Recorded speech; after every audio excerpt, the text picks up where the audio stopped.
Alright, what's up guys? It's Gavin here with Team Decree at Locals with our top 8 competitor at the NAWCQ, Aaron Levy. How do you feel? I feel pretty good. Ow! I knew my deck could do exactly what I wanted it to do during the tournament, and it didn't let me down. And I'm really happy I had the opportunity to play it again before the format changed. So, it's a weird deck. Everybody ended up getting kind of scared of it nearing the end of day one, beginning of day two.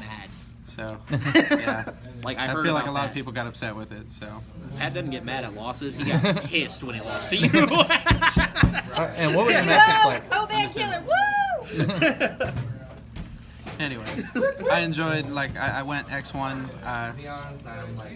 during Swiss, so I ended up second place. And then I lost in top 8 to Kenny Wynn. My only loss during Swiss was to Clifton Land, who's more like a legend to me, so I think that's what got to me on that one. But yeah, just we can go ahead and get into this crazy 60 card deck. This deck we would never think anyone would ever play? Exactly. Alright, let's get into it. Alright, this is my deck. I played 3 Swap Frogs, 2 Duke Frogs, and 2 Ronin Totems. That is my frog engine for the deck. I didn't want to max out on Duke Frog just because he's not the best thing in the world to draw. He can miss timing and you know, he's just not all around a good draw. I didn't want to completely put him to 1 or take him out because he's really good when you're using him with cards like Flying Sea and stuff like that.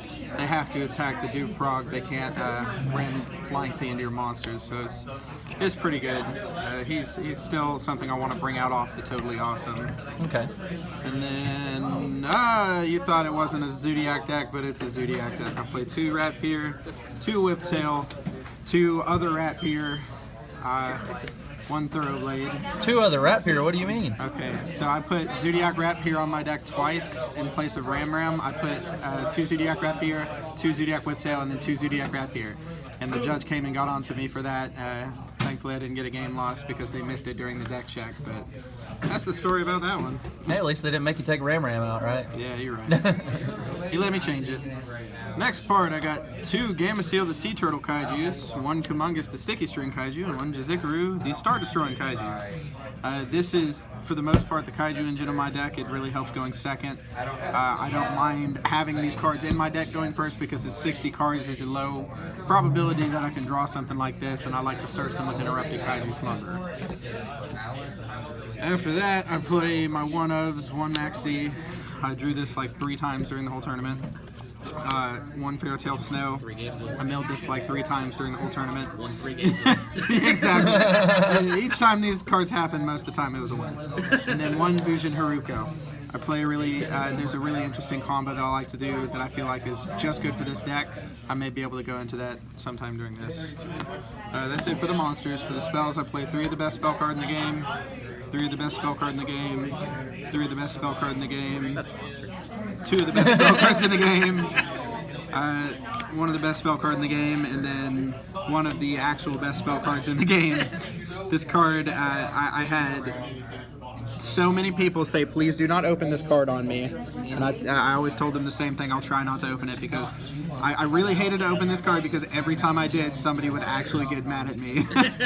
And I almost feel like it wasn't worth it. Yeah, that sounds like something I would hear. Yeah. I like Desires in this deck because since it's 60 cards, you could play 3 of them and not care. Did you ever resolve 3 all weekend? No. I did 2 once. How many times did you resolve grass? Resolving grass, I think I resolved it 6 times all weekend. I got it ashed twice. So, but you did see it 8 times. I did see it 8 times. Okay. That was pretty good. More than I should have. It might have won you a game in top 16, I believe. Exactly. Didn't you beat Patrick Hovitt with grass? I'm not going to confirm or deny that. For my trap cards, I play 3 turn skips. This is really good against Zoodiac, especially going first or second is the best card in the world. So if you're playing Pure Zoo and you open barrier, they lose a turn. Pretty much. I did want to call it lose 1 turn. This is lose 1 turn. Sounds like Necros for me. Yeah, I played 3 Solemn Strikes and 1 Solemn Warning. These always got sided out if I was going second. 3 copies of Lost Wind because this is my favorite card in the game.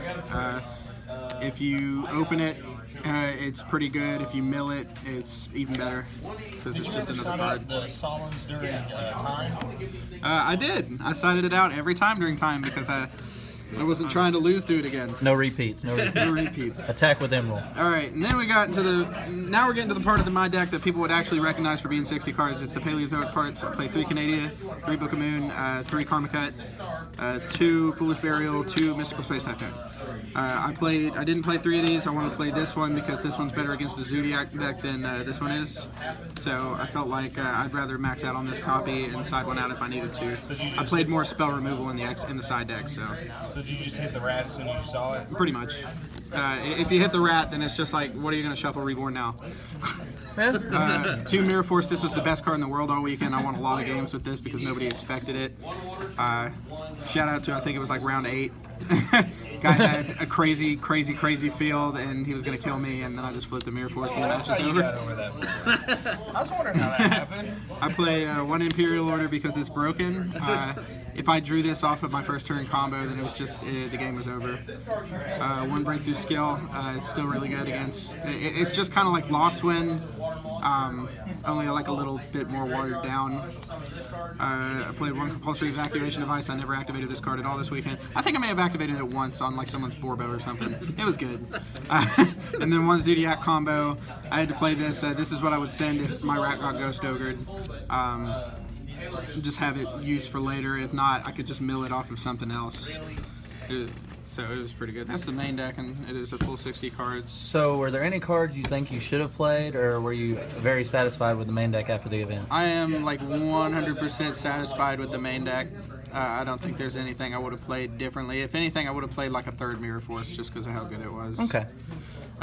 Tornado Dragon was really big against me this weekend. Everybody liked to play that a lot, and so that's what kind of sucked about Mirror Force. But we'll go ahead and get into the extra deck. I played 2 Totally Awesomes and 1 Paleozoic Anomalocris. This is my rank 2 engine. I went into him a couple times. He was actually a game winner a lot because against Zoodiac they really can't deal with this card since he's unaffected by monster effects. He'll just pop whatever they bring out. He's like Trident on crack. Toad was never really made first turn. He was much better for the late game because if I could just manage to get 2 Paleozoics on board or like a Ronin Engrave or something like that, this would start the end of the game because it just snowballs out of control way too quickly and people can't deal with it. How many times did you add Gamma Seal to hand off of Toad? At least 3 times I had a Gamma Seal from Toad. It was really good. Okay. My Zoodiac engine is 2 Trident, 2 Broadbowl, 2 Chalkonine, 1 Tiger, 1 Hammer Kong, 1 Borbo. This is all all that I felt that I really needed with the Zoodiac monsters that were in my deck. Yeah, I finally remembered Hammer Kong for the first time ever.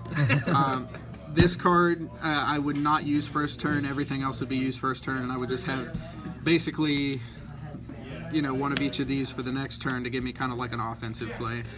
But since this is really a control deck, it's just not so much, you know, you don't really have to go ape on the Zoodiac cards. Ape, Borbo. He's not even. Other 3 cards I play, 1 Bujinti Kagetsuchi. When I would do my rat, I could show you my rat combo after this, but it's 1 Kagetsuchi, 1 Tsukiyomi, and then an Emerald, and I never made this all weekend. Really? So Emerald could have been a completely different card, and I would have been perfectly fine with it. I could have maybe. Dragon? I almost wanted to go into Tornado Dragon a couple times, so that's true. Okay. For my side deck, I just played 3 Flying Sea. This was a really good MVP this weekend, except for my last game against Kenny Wynn. Most of the time, I could wait until the barrage was used, or it would just be used late game, and that was really when it came in clutch.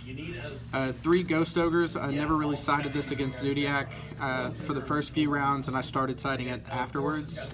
But this was really supposed to be for the True Draco Zoo and just True Draco decks in general, because I have a really bad matchup against those. 2 My Body is a Shield. This was just going second against Zoodiac. I feel like it's pretty standard. 2 Cosmic Cyclones. These were Twin Twisters. I just decided I didn't want to really get rid of a whole lot of my advantage during the grind game against stuff like True Draco and True Draco Zoo. 2 Unending Nightmare. I didn't side this card all weekend. This was just going to be for Pendulum. And then 3 Magic Deflectors. This card is really good against True Draco Zoo. And I even decided to start siding it in going first against Pure Zoo because it'll hit Barrage, Tanky, My Body, Chalice, everything like that. Twin Twisters, which was big against me. So That's when I decided to play for the side deck. So I'm guessing you would have took the nightmares out for something else then. Nightmare could have definitely been something different. Probably anti-spell, because I could have sided that in against a little bit more. Did you ever run into the issue where you had a masterpiece with a trap card? They did it. If they did it, it got kaiju'd. Yeah. It was kind of irrelevant. They usually just put it out first turn because they were scared that I was playing 60 cards. I think this deck really tilted a lot more people than it should have. But I'm going to show you real quick what my opening play usually was. It would be summon Rapier. His effect would just be dumping Ram. Sounds standard. You're going to be doing your standard Zoo combo. You're going to be going Borbo wherever he's at. Yeah, Borbo and the Broad Bull attached. You go special rat. Once I find my rat. Alright, so you're going to summon your rat, okay? You're going to Broad Bull search. You're going to add your Bujin Haruko. Okay. What you're going to do at this point is you're going to make a Chakanine. You're going to detach to pull back your Ram. Then you're going to overlay for your Hammer Kong, wherever he's at. Okay, you're going to go Hammer Kong and then Dryden. You're going to Dryden, pop your Ram. You're going to Ram, bring back your Rapier. Standard so far. Yeah, this is all standard. This is all stuff you've always seen before, except now you're going into Bujin T Kagutsuchi. This card is so good. You mill 5 on his summoned. If he would be destroyed, you could detach a material instead. That's all well and good. He doesn't really stay on the field too long unless I'm playing a game where I feel so confident in my hand that I don't think they can win, in which case he just makes the situation worse for my opponent. But you're going to make Kagutsuchi, you're going to mill 5 cards. Hopefully you're going to hit Lost Wind, any Paleozoic cards, Breakthrough Skill, Snow, Kaiju Slumber, Frogs that you could bring back and make toads with. You could do anything like that. But after that, you're going to activate Bujin Haruko. You're going to banish it to turn him into Tsukiyomi.